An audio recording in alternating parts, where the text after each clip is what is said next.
పోలీసులు అనగానే కేసులు, బందోబస్తు, నేర సమీక్షలు, ప్రజలకు రక్షణ కల్పించడమే వారి పని. ఒత్తిడిని తట్టుకునే కన్నవారికి గుర్తుగా పలు సేవా కార్యక్రమాలు నిర్వహిస్తున్న గుంటూరు సిఐగా పనిచేస్తున్న విజయ్ చంద్ర తల్లి సాలమ్మ తృతీయ వర్ధంతి సందర్భంగా బుడంకుంట గిరిజన కాలనీలో విజయ్ చంద్ర తల్లి జ్ఞాపకార్థం మంది గిరిజన కుటుంబాలకు బిర్యానీ, స్వీట్లు, దుప్పట్లు హ్యాపీ సేవా సంస్థ అధ్యక్షులు సయ్యద్ గనిభాష ఆధ్వర్యంలో పంపిణీ చేశారు. విజయ్ చంద్ర మాట్లాడుతూ, సమాజంలో 10 మందికి సహకరిస్తున్నామంటే కేవలం మాకు జన్మనిచ్చిన తల్లిదండ్రులు మాకు నేర్పిన సేవాభావమే అన్నారు. పిల్లలను పనులకు పంపకుండా ప్రభుత్వ పాఠశాలలో కష్టపడి చదివి ఉన్నత శిఖరాలకు విద్యార్థులు ఎదగాలన్నారు.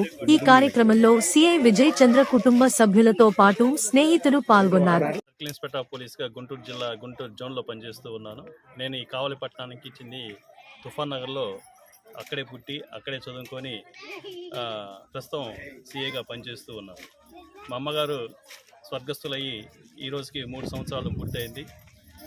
ఆమె జ్ఞాపకార్థం ప్రతి సంవత్సరం కూడా ఏదో హంగులు ఆర్భాటాలు చేసుకొని డబ్బులు ఖర్చు పెడితే అది మా వరకే మేము సంతృప్తి చెందగలమే, కానీ ఈ విధంగా పేదల మధ్య ఎంతో కొంత వాళ్ళకి చేస్తే ఇది నిజమైన సంతృప్తినిస్తుందనే ఆలోచనతో నేను ఈ కార్యక్రమాలకి శ్రీకారం చుట్టడం జరిగింది. ఎక్కడ ఇలాంటి బాగా అర్హులైన పేద ప్రజలు బాగున్నారని చెప్పిన విషయంలో నాకు గనిభాష హ్యాపీ సేవా సంస్థ యొక్క ఫౌండరు, ఆర్గనైజరు మన గనిభాష మంచిగా సలహాలు ఇస్తూ ఉంటాడు. నా బాల్యమిత్రుడు, కలిసి చదువుకున్నాం. సరే, ఏదేమైనప్పటికీ కూడా నేను చేస్తున్నది ఇదేదో పెద్ద సేవనైతే అసలు అనుకోవడం లేదు. చాలా చాలా చిన్న సేవ. కానీ ఈ పత్రికా ముఖం కూడా ఈ విధంగా ఎక్స్పోజ్ అవ్వడం ఉద్దేశం కూడా ఏంటంటే, ఇది చూసి మరి కొంతమందికైనా స్ఫూర్తి వస్తుందని ఒకే ఒక ఆలోచన, ఇది కొంచెం స్ఫూర్తిదాయకం అవుతుందని ఒకే ఒక ఆలోచనతోటి మాత్రమే నేను కూడా మీ ముందుకు రావడం జరిగింది. ఏదేమైనప్పటికీ కూడా ఇవి అన్నీ కూడా తాత్కాలికమైన సేవా కార్యక్రమాలు.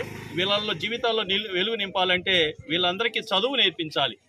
మంచిగా ఎవరైనా సేవా కార్యక్రమాలు చేస్తున్న సంఘ సంస్కర్తలు ఇలాంటి ప్రదేశాలకు విచ్చేసి వీళ్ళని ఎడ్యుకేట్ చేసి, వీళ్ళని చైతన్యవంతులు చేసి, చదువు మీద వీళ్ళకి ఆసక్తి కలిగించి, చదువు పట్ల వీళ్ళకి ఆసక్తి కలిగించి, చదువుకున్నటువంటి విలువని వీళ్ళకి తెలియచేయాలి.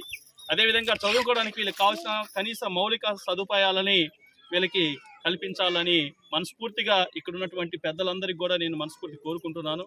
ఇలా దాతలు ఇచ్చినప్పుడు వచ్చి వీళ్ళకి ఇచ్చేదే కాకుండా అప్పుడప్పుడు వస్తూ కొంతమంది సంఘ సంస్కర్తల్ని తీసుకుని వచ్చి వీళ్ళకి ఎడ్యుకేట్ చేయించాల్సిందిగా కూడా ఈ సందర్భంగా నేను వీళ్ళని మనస్ఫూర్తిగా కోరుకుంటూ ఉన్నాను.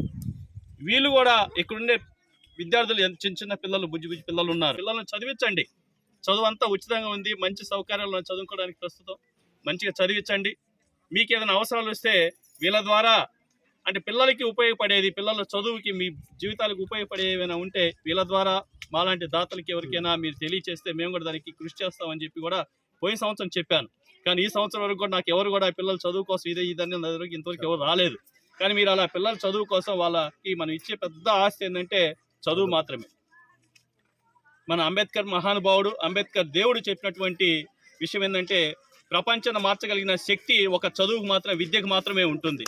మనిషికి విలువ అనేది కేవలం విద్య ద్వారా మాత్రమే వస్తుంది. కాబట్టి మీ అందరూ కూడా పిల్లల్ని చదివించండి. చదివించడంలో కష్టమే లేదు. మనకి ఉచితంగా పాఠశాలలు ఉన్నాయి, దగ్గరలో ఉన్నాయి. పాఠశాలను చేర్పించండి, చదివించండి. పిల్లల్ని చదివిస్తే మీ జీవితాలను, వాళ్ళ జీవితాలు మారుతాయి, మీ జీవితాలు కూడా మారుతాయి. కాబట్టి ఈ సందర్భంగా సంఘ సంస్కర్తలకి, ఇలాంటి సేవా కార్యకర్తలకి నేను చెప్పేది ఏంటంటే, వీళ్ళకి అప్పుడప్పుడు కూడా వీళ్ళని ఎడ్యుకేట్ చేస్తూ చదువు పట్ల వీళ్ళకి ఆసక్తి కలిగించాలా, చదువుకి ఉన్నటువంటి విలువని వీళ్ళకి తెలియచేయాలి అనేది ఈ సందర్భంగా నేను తెలియచేస్తున్నా. ఏదేమైనప్పటికీ కూడా మా కుటుంబ సమేతంగా వీళ్ళ మధ్యలోకి వచ్చి మా అమ్మగారి జ్ఞాపకార్థం ఈ విధంగా చేయడం అనేది నాకు చాలా సంతోషంగా ఉంది. ఈ అవకాశం కల్పించినటువంటి ఈ హ్యాపీ సేవా సంస్థ సంస్కర్తలకు, వాళ్ళ సేవా కార్యకర్తలకు, వీళ్ళందరికీ కూడా మీ పత్రికా ముఖంగా నేను కృతజ్ఞత తెలియజేస్తూ ముగిస్తున్నాను. నమస్తే.